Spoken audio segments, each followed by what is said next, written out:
Hello viewers, welcome to my YouTube channel. তোমাদের অনেকেরই query থাকে যে ইউটিউবের ভিউজ কেটে যাচ্ছে কেন, ভিউজ কমে যাচ্ছে কেন, আরও অনেক ধরনের প্রশ্ন আমি তোমাদের আজকে দেখাবো। আমার চ্যানেলে প্রায় 30,000-এর মতো ভিউজ ছিল। এখন আমি ওয়াইটি স্টুডিও অ্যাপটা ওপেন করে আমি দেখতে পাচ্ছি যে আমার ভিউজটা অনেকটাই কমে গেছে। তো এটা কেন, তা আমি তোমাদের দেখাচ্ছি। চলো, আগে আমি আমার ওয়াইটি স্টুডিও অ্যাপটা ওপেন করে নিচ্ছি। ওপেন করার পরে তোমাদেরকে দেখাই অ্যানালিটিক্সে গিয়ে দেখো আমার 3.9K views and 13.9 watch time.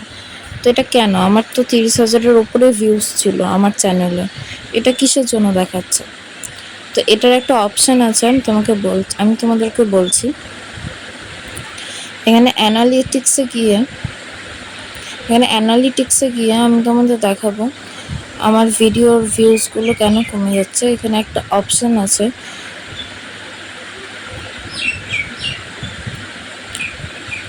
অ্যানালিটিক্সে গিয়ে আমি এখানে ভিউসের উপরে ক্লিক করছি। ভিউসের উপরে ক্লিক করলে এখানে দেখা যাবে যে প্রায় 7 দিন, 28 দিন, 90 দিন, 365 ডেজ, জুলাই, জুন, এখানে সব কিছুর আপডেট আছে 2024 এবং লাইফ টাইম।